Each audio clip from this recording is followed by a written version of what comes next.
Algumas observações sobre o conceito de inconsciente na psicanálise. Freud, 1912. Gostaria de expor em poucas palavras e do modo mais claro possível que sentido se atribui ao termo inconsciente na psicanálise e apenas na psicanálise. Uma ideia, ou qualquer outro elemento psíquico, pode estar agora presente na minha consciência e desaparecer no momento seguinte. Pode novamente retornar após um intervalo de tempo e isso, como dizemos, a partir da lembrança, não em consequência de uma nova percepção sensorial.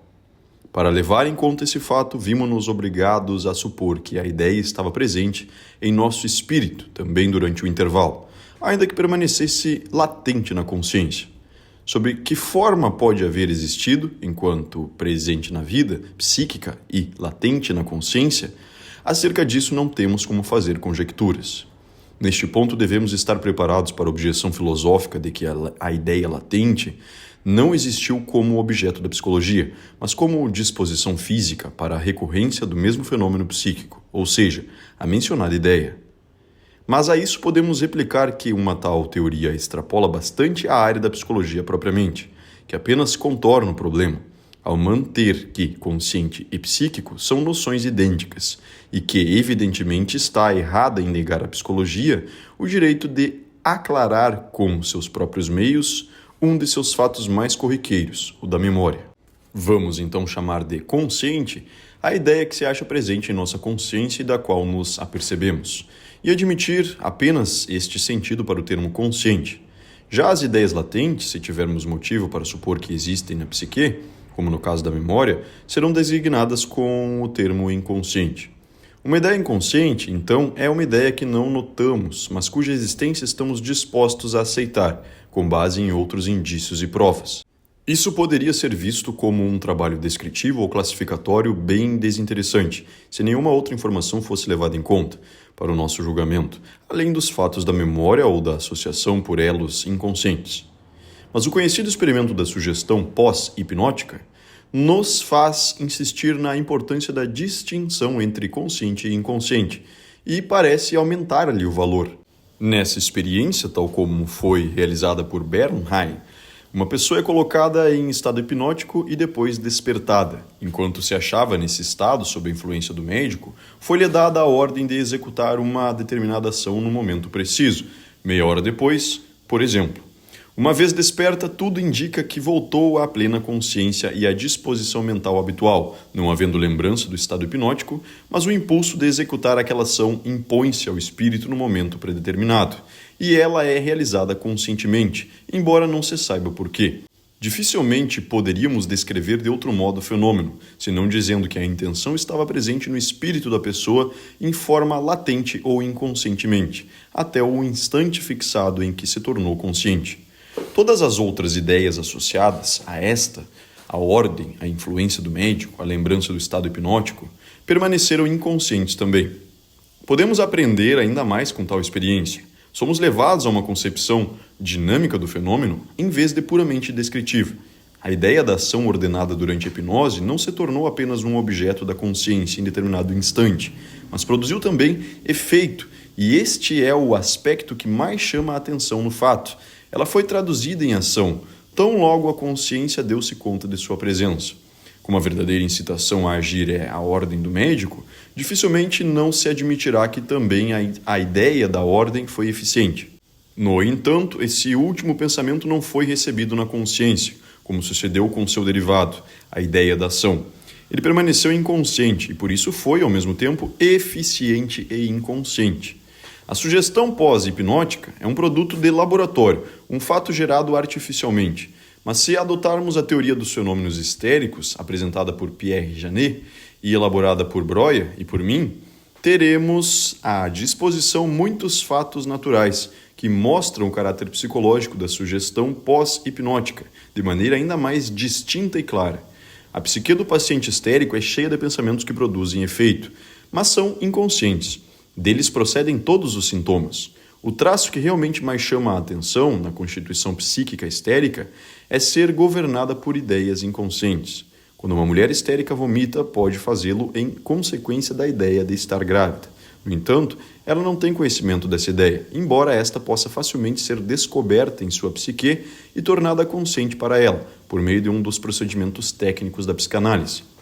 Quando faz os gestos e movimentos convulsivos que compõem seu ataque, não chega a imaginar conscientemente as ações por ela intentadas e as observa talvez com os sentimentos de um espectador não envolvido.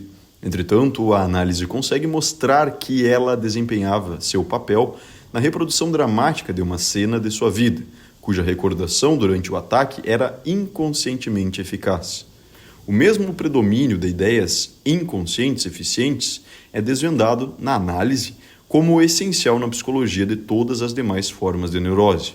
Com a análise dos fenômenos neuróticos, aprendemos, portanto, que um pensamento latente ou inconsciente não é fraco necessariamente e que a sua presença na psique permite provas indiretas da maior força, quase equivalentes à prova direta fornecida pela consciência.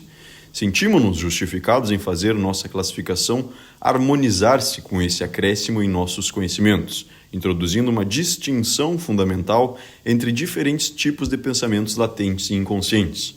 Estávamos habituados a pensar que todo pensamento latente era assim devido à sua fraqueza e que se tornava consciente ao obter força. Agora adquirimos a convicção de que há determinados pensamentos latentes que não penetram na consciência, por mais fortes que sejam. Por isso, chamaremos os pensamentos latentes do primeiro grupo de pré-conscientes, enquanto reservamos o termo inconsciente, no sentido próprio, para o segundo grupo que estudamos nas neuroses.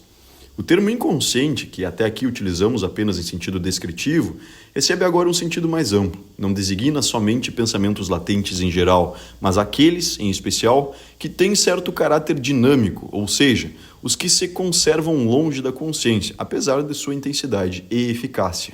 Antes de prosseguir minha discussão, desejo considerar duas objeções, que provavelmente serão levantadas neste ponto.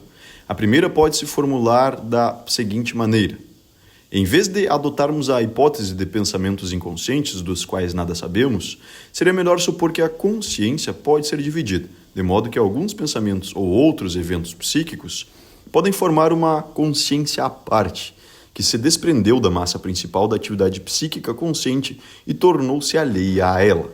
Conhecidos casos patológicos, como o do Dr. Azam, parecem bem adequados para demonstrar que a divisão da consciência não é uma ilusão fantástica.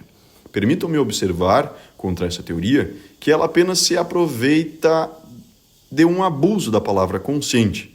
Não temos o direito de ampliar o sentido dessa palavra de forma tal que venha a designar também uma consciência de que o próprio dono nada sabe. Se os filósofos têm dificuldade em crer na existência de um pensamento inconsciente, parece-me ainda mais discutível a existência de uma consciência inconsciente. Os casos descritos como sendo divisão da consciência, tal como o do Dr. Azam, podem ser mais bem designados como movimento da consciência, em que esta função, ou o que quer que seja, oscila entre dois diferentes complexos psíquicos que alternadamente tornam-se conscientes e inconscientes. A outra objeção provável seria que aplicamos, na psicologia de pessoas normais, conclusões retiradas principalmente do exame de estados patológicos. A ela podemos responder com um fato de que temos conhecimento mediante a psicanálise. Certos distúrbios funcionais que ocorrem muito frequentemente entre pessoas normais, como lapsos de linguagem, equívocos de memória e de linguagem, esquecimento de nomes, etc., podem facilmente ser ligados à atuação de fortes pensamentos inconscientes, tal como os sintomas neuróticos. Depararemos com um segundo argumento, ainda mais convincente, numa outra parte desta discussão. Diferenciando pensamentos pré-conscientes e inconscientes, somos levados a abandonar o âmbito da classificação e a formar uma opinião sobre as relações funcionais e dinâmicas na atividade da psique. Achamos um pré-consciente que produz efeito, que sem dificuldade se transporta para a consciência, e um inconsciente que produz efeito, que permanece inconsciente e parece cortado da consciência. Não sabemos se essas duas espécies de atividade psíquica são, desde o princípio, idênticas ou essencialmente contrárias, mas podemos nos perguntar por que deveriam tornar-se diferentes no curso dos processos psíquicos. A essa questão, a psicanálise dá uma resposta clara e decidida. Para o produto do inconsciente eficaz, não é de maneira nenhuma impossível penetrar na consciência, mas isso requer um certo esforço. Ao tentar fazê-lo em nós mesmos, temos a nítida sensação de uma defesa, que deve ser superada. E, ao provocar isso num paciente, obtemos inequívocos sinais do que chamamos de resistência contra isso. Desse modo, vemos que o pensamento inconsciente é excluído da consciência por forças vivas, que se opõem à sua acolhida, enquanto nada obstam a outros pensamentos pré-conscientes. A psicanálise não deixa espaço para duvidar que a rejeição de pensamentos inconscientes é provocada apenas pelas tendências corporificadas no seu conteúdo. A teoria mais provável que podemos formar nesse estágio de nosso saber é a que segue. O inconsciente é uma fase regular e inevitável dos processos que fundamentam nossa atividade psíquica. Todo ato psíquico começa inconsciente e pode permanecer assim ou desenvolver-se rumo à consciência, segundo encontre resistência ou não. A distinção entre atividade pré-consciente e inconsciente não é primária, mas produz-se apenas depois que a defesa entra em jogo. Somente então ganha valor teórico e prático a diferença entre pensamentos pré-conscientes que aparecem na consciência e a qualquer instante podem a ela retornar, e pensamentos inconscientes que não podem fazê-lo. Uma analogia tosca, porém adequada para esta relação que supomos entre a atividade consciente e a inconsciente, nos aparece no campo da fotografia. O primeiro estágio da fotografia é o negativo. Toda imagem fotográfica tem de passar pelo processo negativo, e alguns desses negativos, que superaram bem a prova, são admitidos no processo positivo, que conclui com a imagem. Mas a diferenciação entre a atividade pré-consciente e inconsciente e o conhecimento da barreira que a separa não é o último nem o mais significativo resultado da investigação psicanalítica da psique. Há um produto psíquico que se acha nas pessoas mais normais e que, no entanto, oferece uma notável analogia com as mais selvagens produções da loucura e que os filósofos não compreenderam mais do que a loucura mesma. Refiro-me aos sonhos. A psicanálise se baseia na análise do sonho. A interpretação dos sonhos é o trabalho mais completo que a jovem ciência realizou até agora. Um caso típico de formação de sonho pode ser descrito da seguinte forma.